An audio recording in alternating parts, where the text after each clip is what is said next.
Hello everyone. Today's topic is based on the dimensions of trigonometric ratios, exponential powers and logarithm functions. For example, if we have y equals to sin omega t or y equals to e to the power kx or y equals to log beta t. Here we have selected three equations 1, 2 and 3. These three equations have first is related to the trigonometric ratio and second is related to the exponential term and the third one is related to logarithm function. Here the dimension of y in these three equations, the dimension of y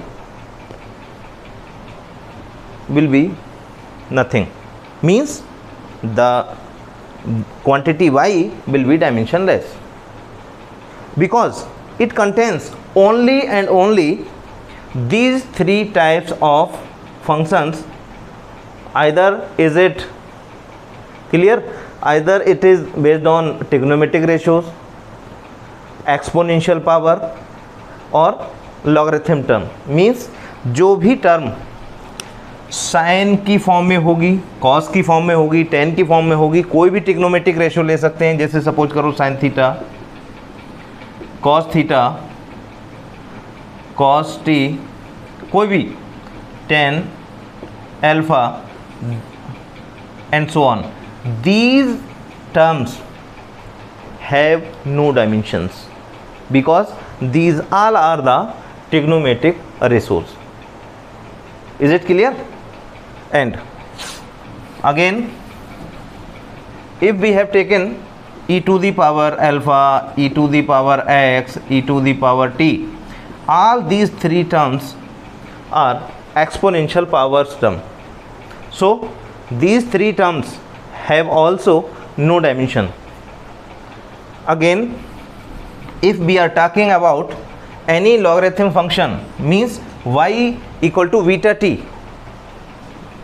log of beta t, it means it is a logarithm term, so this function have no dimension. If we are talking about log kx, then again it will have no dimension, क्योंकि log आ गया ना, log वाली जो term होती है उसका कोई भी डायमेंशन नहीं. ट्रिग्नोमेट्रिक रेशियो की टर्म है, उसकी कोई डायमेंशन नहीं. ठीक, इसी तरीके से एक्सपोनेंशियल पावर की कोई टर्म है, उसकी कोई डायमेंशन नहीं होती. तो यहाँ जो तीन इक्वेशन लिखी हैं, इन तीनों में से अगर हम y के लिए लेकर बात करें तो y की कोई डायमेंशन नहीं होगी, क्योंकि ये सिंपली ट्रिग्नोमेट्रिक रेशियो या एक्सपोनेंशियल पावर और लॉगरिथम पर बेस्ड हैं. ठीक, यहाँ एक चीज़ और है, अगर हम बात करते हैं ओमेगा की, बात करते हैं के की और बात करते हैं बीटा की, तो इनकी कोई ना कोई डायमेंशन जरूर हो सकती है. ठीक, because sine omega t have no dimension, but the term omega t also have no dimension. ठीक, but omega and t both are different quantities. अगर ये दोनों क्वांटिटी अलग अलग हैं और इनका मल्टीप्लाई करके टर्म बना है, तो इनकी प्रोडक्ट की कोई डायमेंशन नहीं है. इसका मतलब ये ज़रूरी नहीं कि पूरे ओमेगा और टी की भी कोई यूनिट और डायमेंशन नहीं होगी. इट इज़ पॉसिबल, अगर टी की डायमेंशन टी है तो ओमेगा की डायमेंशन टी माइनस वन हो सकती है, तभी इन दोनों को मल्टीप्लाई करेंगे तो टी टू दी पावर 0 लिखा जा सकता है. ठीक है, तो प्रोडक्ट में इनकी वैल्यू हो सकती है. अभी ये एग्जाम्पल यहाँ जो लिखे हैं, तीन प्रॉब्लम यहाँ हम ले रहे हैं. सपोज करो कि पहली इक्वेशन है जिसका नाम लिखा है y equals to a sine v x plus c t. इसमें क्या है, लेफ्ट हैंड साइड में y लिखा है, राइट हैंड साइड में साइन के साथ में एक कोफिशिएंट मल्टीप्लाई किया हुआ है. It means right hand side की डायमेंशन और लेफ्ट हैंड साइड की डायमेंशन, इक्वेशन फिजिकल इक्वेशन वही होती है जो डायमेंशनली करेक्ट होती है. तो लेफ्ट हैंड साइड और राइट हैंड साइड दोनों की साइड की डायमेंशन सेम होनी चाहिए. तो a और sine v x plus c t, इन दोनों के प्रोडक्ट की डायमेंशन वही होगी जो y की है. अदरवाइज ऐसे कह सकते हैं कि साइन वाली टर्म की कोई डायमेंशन नहीं होती, क्योंकि it is simply a trigonometric ratio, ठीक है, but the dimension of a will be same as that of dimension of y. और y की डायमेंशन यहाँ क्या है, y की डायमेंशन चूंकि ये इक्वेशन के आगे लिखा है यूनिट मीटर, तो मीटर होने की वजह से ये लेंथ को रिप्रेजेंट कर रहा है, तो a की डायमेंशन वही होगी जो y की है, y की डायमेंशन वही होगी जो a की है, ठीक है। Both have the same dimension, समझ में आ रहा है ना इतना, क्योंकि इसकी कोई डायमेंशन नहीं, तो y equals to a, dimensionally अगर देखें तो y इक्वल्स टू ए आ गया लिख के, ठीक। तो y की और a की डायमेंशन सेम होगी, और वो किसके बराबर होगी, वो डायमेंशन वही होगी जो ये क्वांटिटी रिप्रेजेंट कर रही है, वो क्वांटिटी है लेंथ की यूनिट के साथ, तो इसलिए आ गई dimension of a equals to dimension of y equals to dimension, ये आ गया l, ठीक है। अब हम बात करते हैं vx की, vx और ct ये दोनों को सम करके लिखा गया है, तो vx और ct दो क्वांटिटी हैं जो ऐड करके लिखी गई हैं, ठीक। जैसे हमने कहा कि वेट, किसी क्वांटिटी का वेट है, एक जगह दूसरा है, दूसरी जगह अलग है, दोनों को हम ऐड कर दें या मीन लेना चाहते हैं ऐड कर सकते हैं। दो क्वांटिटी हैं डिफरेंट लेंथ में, सपोज करो कि अगर एक मार्कर है उसकी लेंथ अलग है L1, दूसरे की L2, और दोनों सेंटीमीटर में है, एक की हमने मान ली सपोज करो कि 5 सेंटीमीटर, दूसरे की 5.5, तो दोनों को ऐड कर दें तो 10.5 सेंटीमीटर लेंथ टोटल मिल जाएगी, क्योंकि सेम क्वांटिटी वही कहलाती हैं, वही डायमेंशन, जो डायमेंशन और यूनिट जिसकी सेम होती है वही क्वांटिटी ऐड और सब्ट्रैक्ट की जा सकती है। इस तरह से Vx और Ct की डायमेंशन, चूँकि ये दोनों क्वांटिटी ऐड करके लिखी गई हैं, इन दोनों की डायमेंशन सेम होगी, तो वही लिखा है कि dimension of Vx equal to dimension of Ct will be same as that of angle, क्योंकि साइन का जो आगे का टर्म है वो एंगल को रिप्रेजेंट कर रहा है, और एंगल हैव नो डायमेंशन, क्योंकि ये एक डायमेंशनलेस क्वांटिटी होती है। एंगल जो लिखा जाता है वो एक डायमेंशनलेस क्वांटिटी है, ठीक है।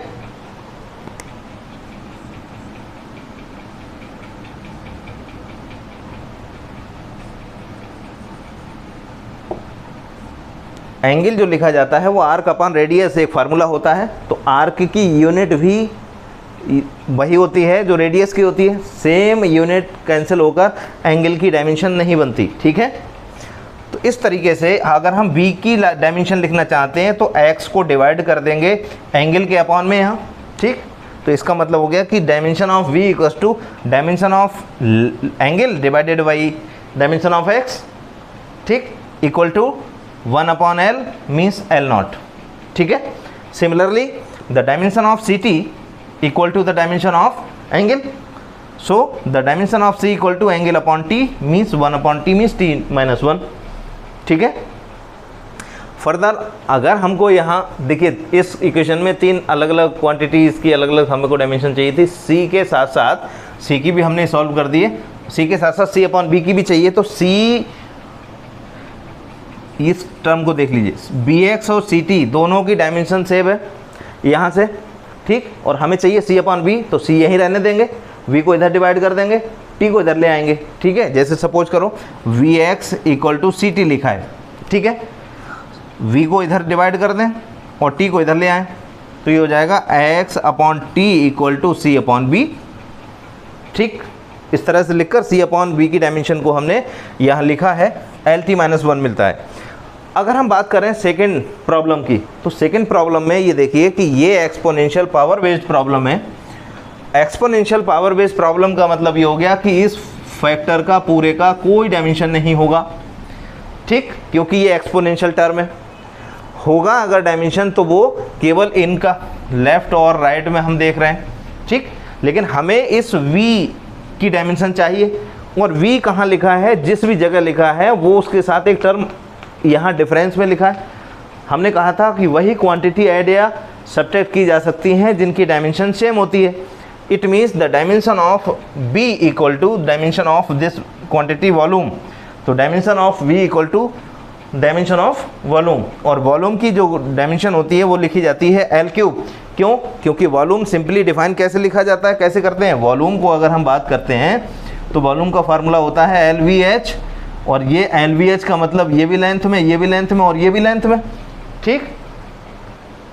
ये तीनों क्वांटिटी लेंथ, विड्थ और हाइट लेंथ की डायमेंशन में लिखी जाती हैं, और तीनों मल्टीप्लाई अगर टर्म होंगी तो L3 लिखा जाएगा। इसीलिए यहाँ पर इसकी डायमेंशन आ गई L3, ठीक है। अब हम बात करते हैं e to the power, power का मतलब ये वाली जो फैक्टर है यहाँ देख लीजिए, e to the power minus alpha v upon RT। तो इस पावर के, इस वाले पावर के लिए भी अगर हम देख रहे हैं पूरी क्वांटिटी का, पूरी टर्म का तो कोई डायमेंशन है ही नहीं, तो ये जो न्यूमरेटर है और डिनोमिनेटर है, इन दोनों क्वांटिटी न्यूमरेटर और डिनोमिनेटर का भी डायमेंशन सेम होगा, तभी ये सिंपल रेशो बनेगा। तो इस कंडीशन में अल्फा बी और RT की डायमेंशन सेम होगी, ठीक है। ऐसे हमने कंपेयर करके लिख लिया, both have same dimensions, clear. इसके बाद में हमने लिखा alpha, the dimension of alpha equals to RT upon V, the dimension of RT upon dimension of V। और एक इक्वेशन होती है जिसे हम कहते हैं इक्वेशन ऑफ आइडियल गैस, और वो PV इक्वल टू nRT से लिखा जाता है, ठीक। तो अगर हमें RT चाहिए तो RT के साथ में हम PV अपॉन n लिख दें, n एक नंबर है, उसकी कोई डायमेंशन नहीं होती, ठीक। तो उस कंडीशन में यहाँ पर अगर हम n की वैल्यू को 1 ले लेते हैं, 1 मोल की बात लेकर करते हैं, तो उसे हम मोल में रिप्रेजेंट कर देते हैं, पर इसकी डायमेंशन वही होगी जो PV अपॉन n की लिखी जाएगी यहाँ, ठीक है। उस कंडीशन में इन दोनों की डायमेंशन सेम लिख ली हमने, ठीक। इन केस अगर नंबर ऑफ मोल्स एब्सेंट हैं तब, ठीक है, n की वैल्यू 1 है और मोल एब्सेंट है, उस कंडीशन में it is only for 1 mole, ठीक है। In that case the dimension of RT equals to dimension of PV, तो B से B की डायमेंशन कैंसिल होकर डायमेंशन ऑफ P बचता है, ठीक। और P क्या है? प्रेशर। प्रेशर जो लिखा जाता है, ध्यान रखिएगा, प्रेशर जो लिखा जाता है वो लिखा जाता है फोर्स अपॉन एरिया से, फोर्स अपॉन एरिया। तो फोर्स अपॉन एरिया का मतलब है कि force mL/T-2 divided by L2, तो यह आ जाता है सिंपली mL-1T-2, ठीक। कैसे? ऊपर लिखा हमने mL/T-2 डिवाइडेड बाई L2, इसको सॉल्व करेंगे तो mL-1T-2, ठीक। क्लियर है ना इतना? इस केस में ये दूसरी प्रॉब्लम भी सॉल्व कर ली हमने, क्योंकि हमें अल्फ़ा और V दो की डायमेंशन चाहिए थी। अब बात करते हैं तीसरी प्रॉब्लम की। बहुत सिंपल है, ये लॉगरिथम टर्म बेस है, इस कंप्लीट फैक्टर की कोई डायमेंशन नहीं होगी, because it is logarithm term, ये लॉगरिथम फंक्शन है, तो जो t की डायमेंशन है वही एक ही होगी, और t है टाइम, क्योंकि सेकंड में डिफाइन किया गया है, ठीक। तो इस कंडीशन में टाइम की डायमेंशन के बराबर a की डायमेंशन लिखी गई है। It means the dimension of a will be t। Similarly अगर हम बात करते हैं c की डायमेंशन की, तो c एक कांस्टेंट टर्म है, ठीक।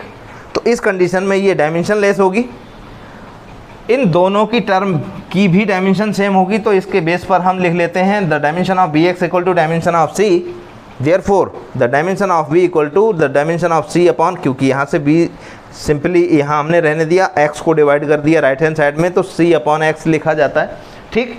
तो ये आ जाता है 1 अपॉन l मीन्स l-1। तो इस तरीके से ये तीनों प्रॉब्लम को हमने इस तरह से लेकर सॉल्व किया है, ठीक। नेक्स्ट वीडियो में हम मिलते हैं इससे कुछ डिफरेंट टाइप की प्रॉब्लम्स के साथ में।